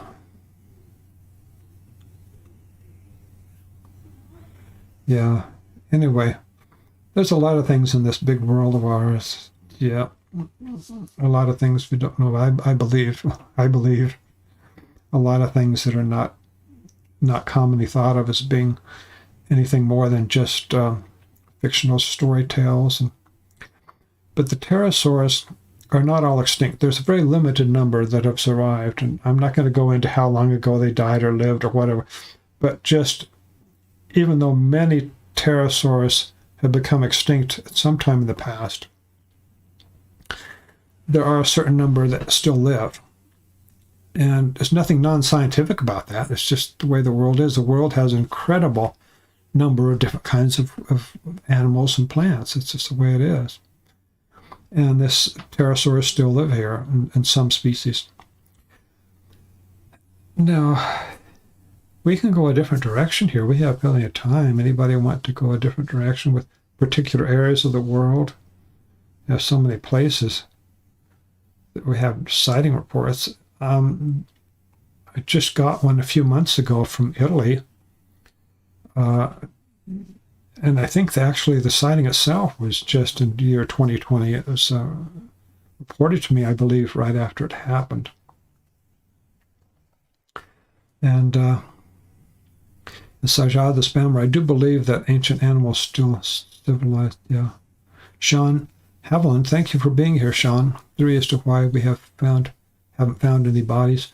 Well, I'd be careful about that, Sean, about assuming that nobody's found any bodies. How do you know that nobody has? Many people could have found bodies and not recognized it, or found a body of a pterosaur and they don't know what to do with it. It's a stinky thing, you know. What are you going to do with it? Try to carry it out of your village to a city and show it to somebody in a newspaper office? I went to a newspaper office once after my expedition in Papua New Guinea and reported what we found. But how would they deal with it? You know, mostly they just leave it alone. I said, yeah, whatever that is, I'm leaving it alone. It stinks to blazes. But I don't know. Anyway, Rodan. Oh, yeah. Amath's word of Rodan. I think Rodan is fictional. I suspect it's fictional. Next, Sarah Cipher, what's your opinion on those Old West photographs displayed in alleged shot and deceased reptilian bird? Well, that's a deep question. We probably should spend a whole video on that. But one of them in particular I wrote a book about, and that's what's called the PTP photograph. I still think there's a possibility that that's a genuine photograph of a real modern pterosaur, but it's a long story. Yeah. But a number of those I feel pretty sure they're hoaxes. There are definitely some hoaxes, and some of them I'm not sure. So I have all a range of ideas about possibility of particular photo. We'd have to deal with one particular one. I'd have to show it to you. And I'm not prepared for that for tonight, but I have to show you the photo and then why I think it might be genuine, or why I feel it's not, or why it looks just totally like a hoax. So we'd have to deal with the photos right here where everybody can see them. Yancy Rick says, how do you Papua New Guineans react to ropens compared to Americans? Oh, that's a good question, Yancy. It's different. When a native in Papua New Guinea has a close encounter with a ropen, for example, that person can be very scared, but it's a different kind of fear than a Westerner like in the United States generally.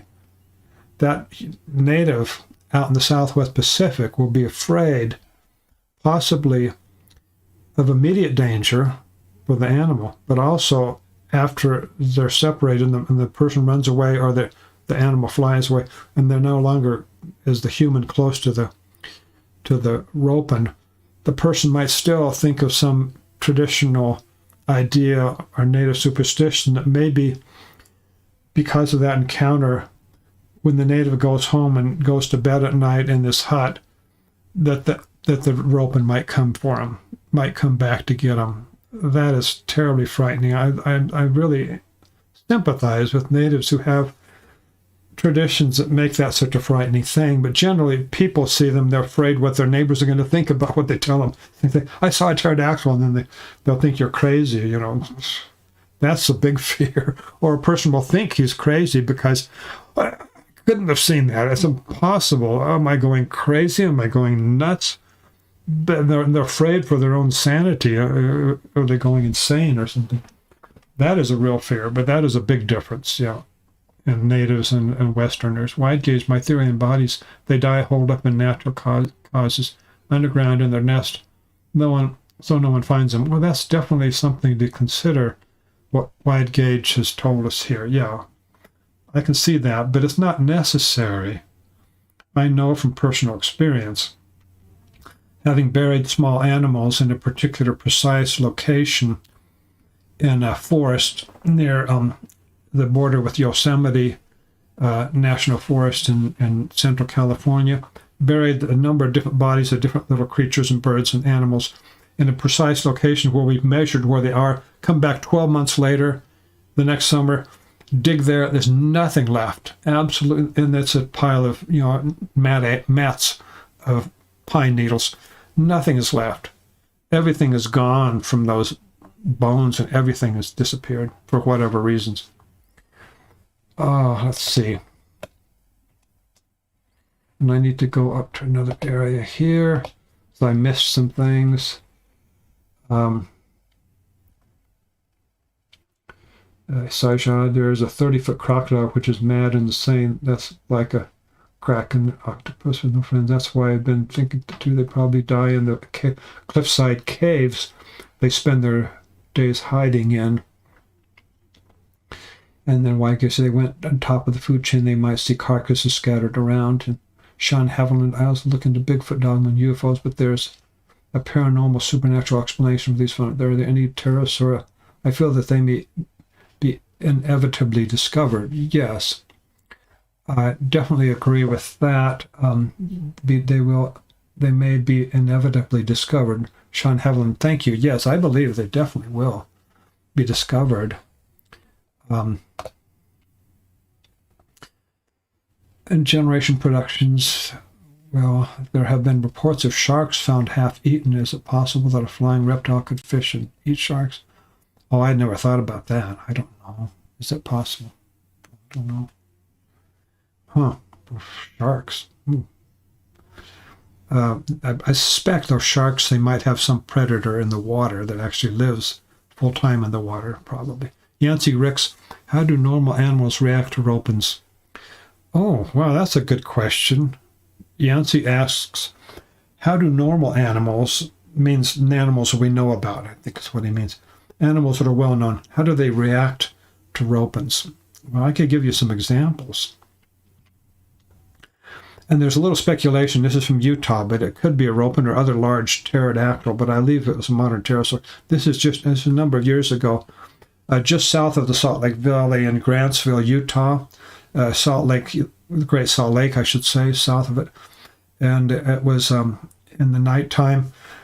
And there's this gigantic creature flew over at night, flew over these three boys that were about, I think they're about 12 years old, maybe 11, one of them. But this gigantic glowing creature, glowing with light, flew over them and over their neighborhood. The animals, the farm animals, went crazy, screaming and panicking. The farm animals were just terrified, and they made a lot of noise. They were terrified. I've missed something here. I have to go to another place here.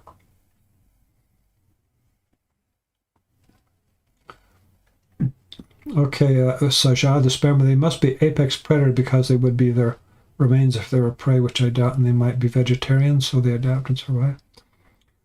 Okay, I said sadly dead, but Megalodon is king. Wide gauge, yeah, the Utah incident in Stansbury Island, livestock scattered. Well, I don't know, wide gauge, if I say that the livestock scattered. This was quite a few years ago. The three eyewitnesses are now young men in their 20s, and at least in their mid-20s, at least. I remember, maybe their late 20s, but they were just kids at the time. But they didn't say anything about the animals scattering. I mean, you know, farm animals, they're at nighttime, they're surrounded by the fences and so on. I don't think they would just run loose, but they were terrified, and they made a lot of noise. And that was something strange. The boys perhaps had never experienced anything like that before with farm animals making that kind of noise. I'm also interested in Bookfoot and Dogman. Too many eyewitnesses are all out to be BS. Yeah, I believe they're real animals. Government cover-ups, etc. Well, generally, many people in government don't worry about such things, I think. But anyway, for some reason, they don't want us to know these things exist. It's infuriating. Well, I understand that the culture we live in is not generally, in that sense, directed by government directly. And in other words, they fund different organizations, also organizations with scientists. They have their own particular ideas, not the government officials, but the scientists, and they promote certain ideas. I'm not going to get into that kind of thing, but it's those scientific groups that are dogmatic and just they want to keep on thinking a certain way, and they don't want anybody to doubt them or think that they're wrong or something. Well, thanks for joining us, Jeremiah Yale. You've been here before, huh? Thanks for coming back. I finally made it to your live chat. Okay. Do you find it common for pterosaurs to hide, sleep on trees, according to witness reports? Oh, that's good. That's good what Jeremiah says here. Is it common for pterosaurs to hide, sleep on trees, according to witness reports? I'll give some examples. People have seen them in trees, but sleeping in trees, that's something a little different. I have indirect reports from New Britain Island, deep in the interior of kind of central western sort of interior. It's a very big island, New Britain in Papua New Guinea. And they're not ropens, as far as we can tell. What they're talking about is, though there might be some ropens in the area, so it's complicated, but a different type of pterosaur that doesn't have a long tail, apparently, but it lives there. And if it's the same type that I'm thinking about, it will build a nest, a very big nest, if you want to call it a nest, way up on a tree, and it will have a roof. It would be more like a little tiny little hut because it's not like a eagle nest, which is open to the top. It'll be covered in the top, so it's like a little cave, a homemade cave that the creatures build. so that they have a little cave that they built for themselves to be sheltered in there. And it's way up high in a tree. And the two Americans that I know on this expedition, we'll get into that another time. But yeah, it's interesting. There are reports like that, and people have seen them in trees occasionally for different reasons, not necessarily sleeping, but possibly. My opinion about Bigfoot, well, I have no doubt that there are Bigfoots exist. Why doubt them? So many people have seen them. We know that large apes of different species live in Africa. Why would they not live in North America? Arctopus has no friends in night. I understand that, but I'm 100% positive we've been lied to regarding aliens and UFOs for 70 plus years. It's not my specialty. I can't really address it. I'm pretty sure the CIA, FBI hides other kinds of weird public knowledge.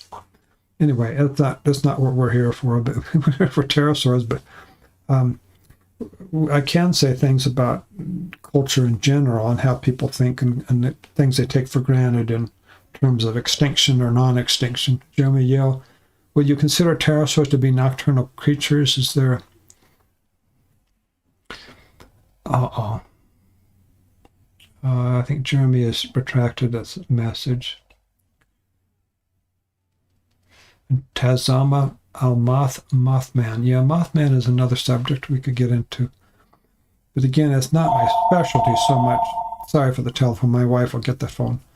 Tazama Mothman. I don't know much about that except to say it's possible some sightings of what people think is a Mothman is a pterosaur. Whatever you want to think about the general subject of that name for strange things. Yancey Rick says, how do the ropen react to aircraft?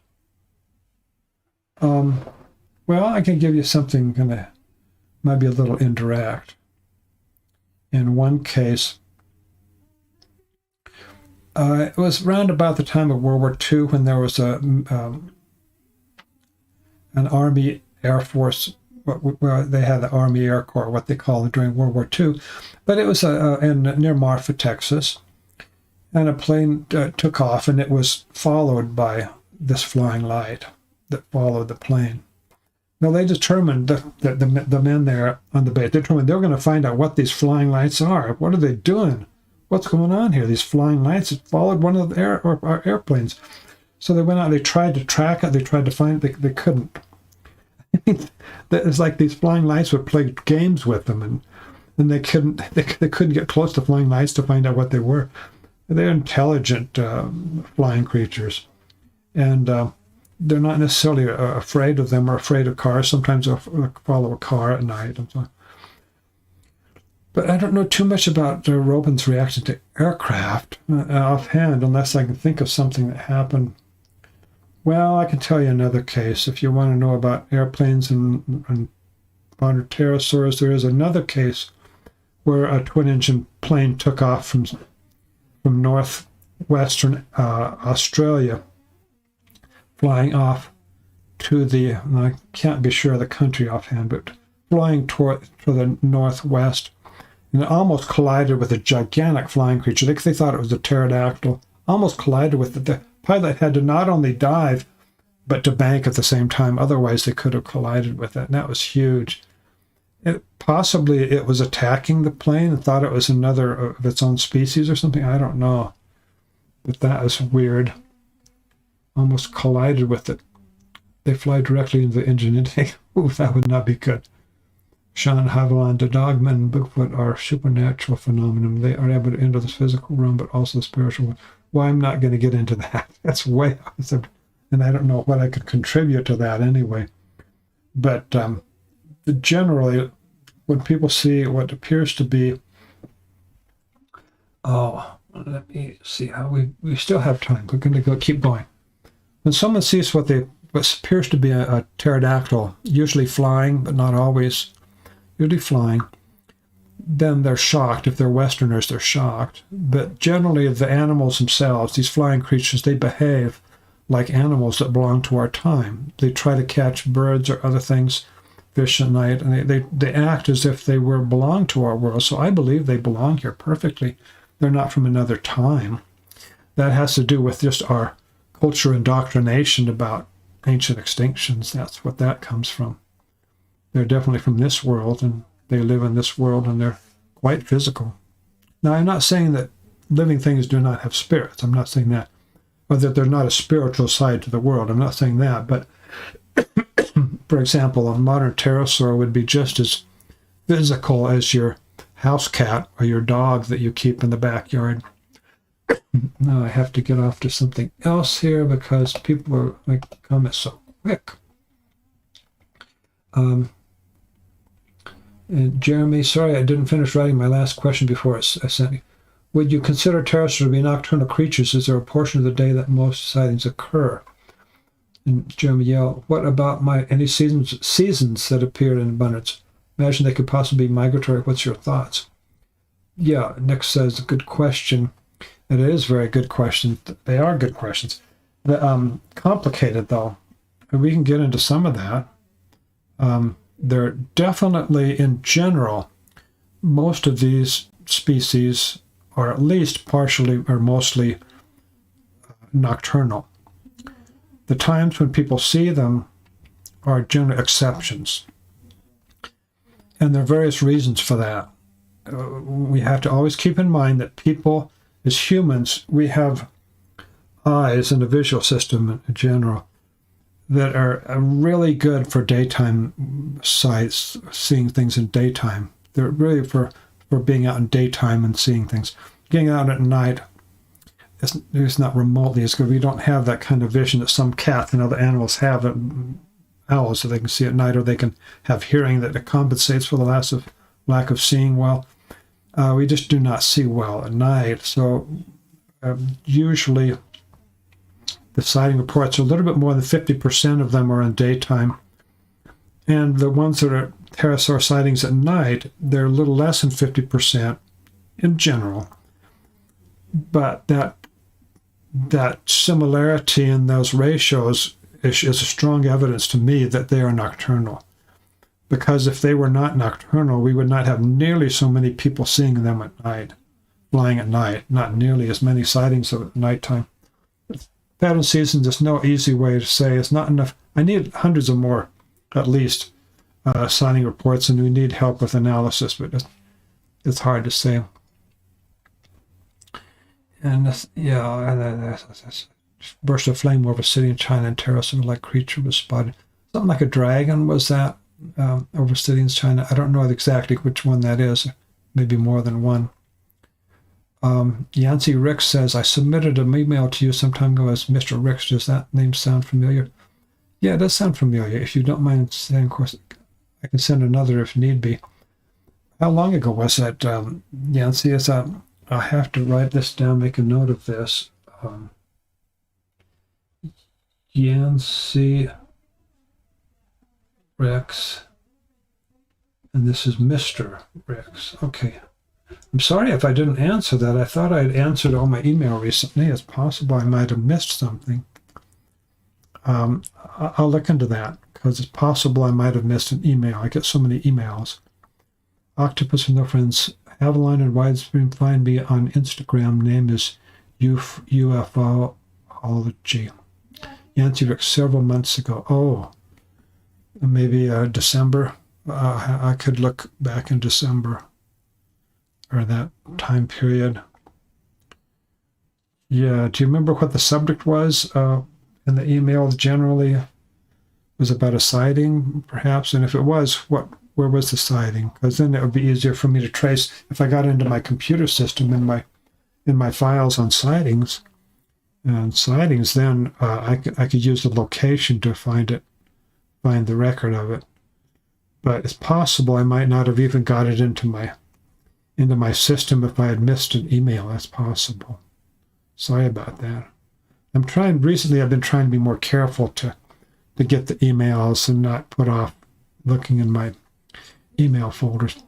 Because I used to have a habit of putting that off, so busy with making videos and writing blog posts and all these things, and forgetting, I haven't been in my emails recently, and then all these emails have accumulated. They get so much spam, you understand. So,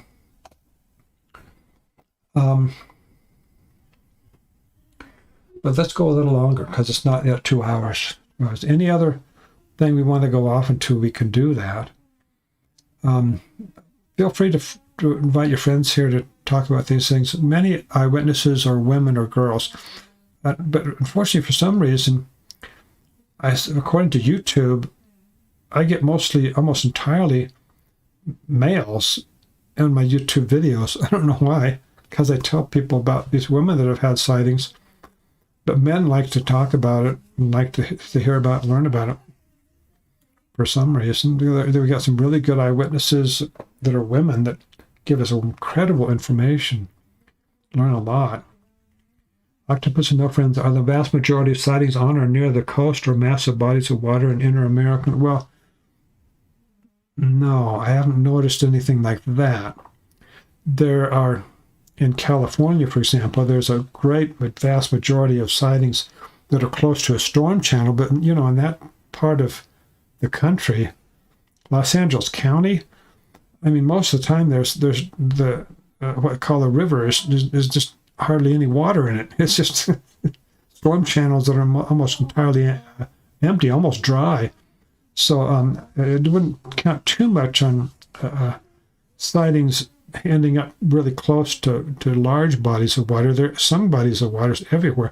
Unless you're in a desert, the 48 contiguous states of the United States are just full of different kinds of freshwater sources and rivers, streams, creeks, ponds, small lakes, medium-sized lakes, large lakes, gigantic lakes like the Great Lakes, and all different varieties of natural and unnatural artificial reservoirs where there's plenty of fresh water. But I haven't noticed, offhand that there are sightings, which is when a person is there at the right time.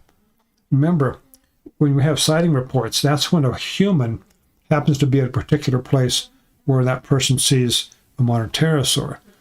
That doesn't mean that the animal frequents that area especially often. It just means it happens to be when a person was there and they reported it, because most people don't report it. So it's complicated. We have we can learn something about people, and I've learned a little bit here and there about humans by the sighting reports, sometimes more than about the animals, about the pterodactyls.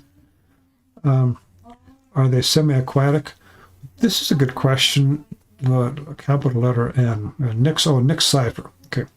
Nick Cipher, are they semi-aquatic?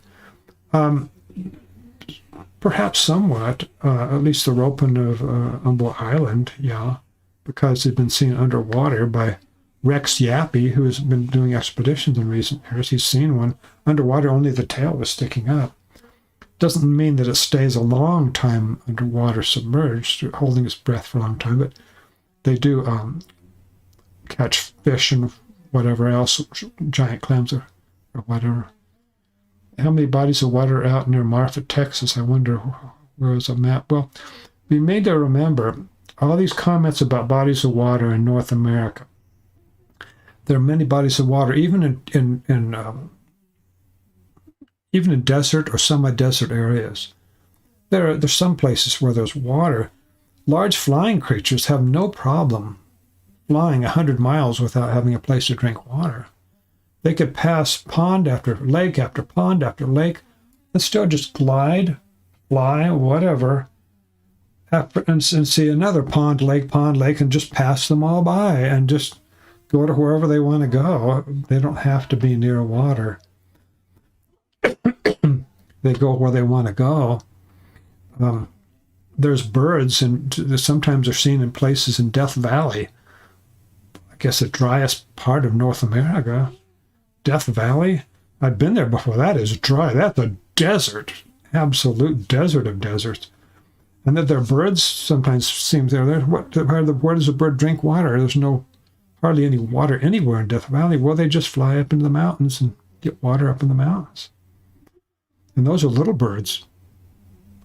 Gigantic ropen could fly halfway around the world before it gets a drink, perhaps. I don't know. It's not really a problem with water.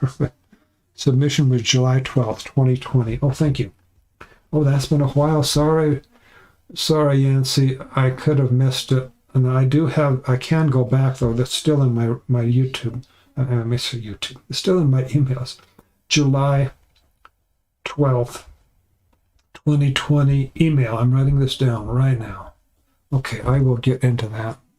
So I want to get into your email and see it.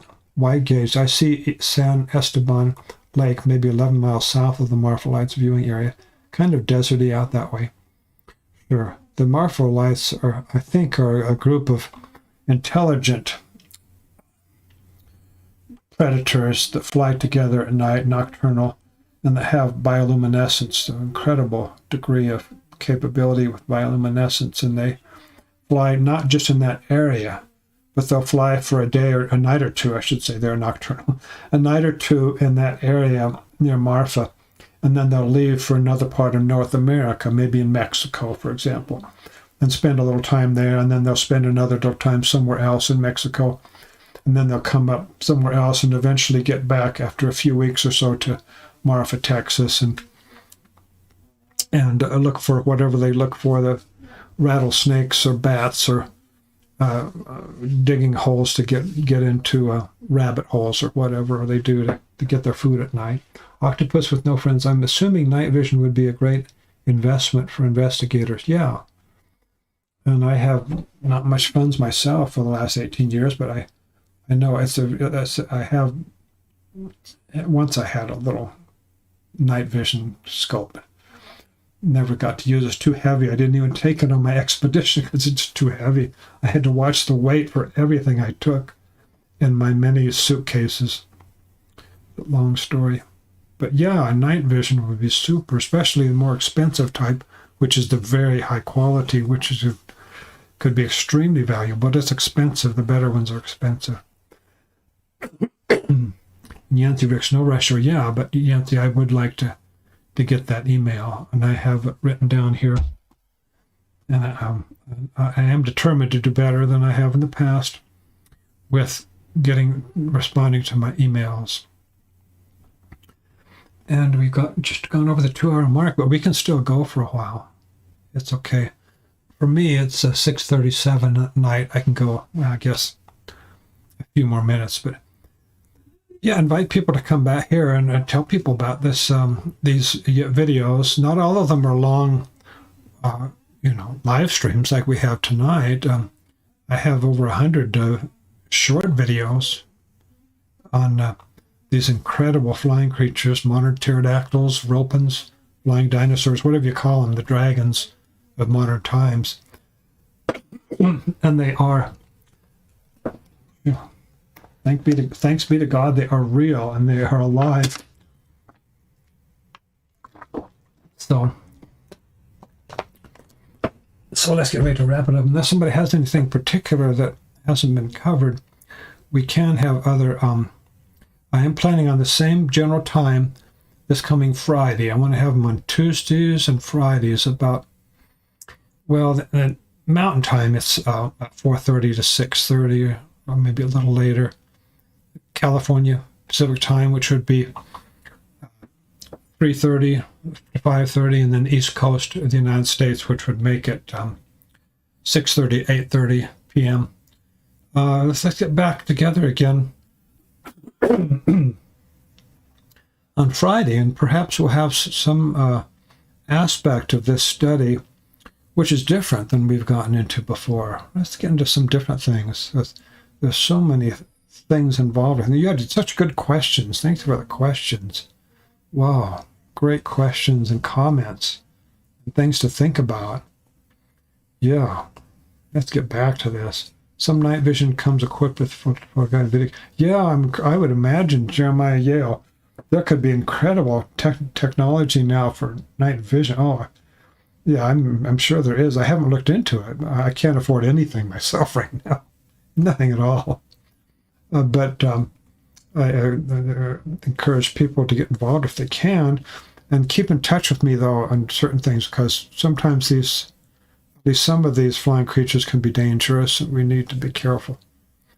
Octopus No Friends, I think the mix of short videos with these long chats is just perfect. Well, thank you. very informative, and there's a right video for different people. Yeah, that's what I noticed recently. I have this, I'm thinking the same thing, Octopus, thinking the same thing, yeah. Different people like different things, and I'm going to keep this up. I'm very appreciative of your channel. So thank you so much. Thanks so much, Octopus with no friends. I hope you consider me a friend, even though it means your name might not be valid, you know. You consider me like a friend in these communications. I'm grateful for all your participation, all of you who participated. But I think we better get going. Yeah, I think we better get going.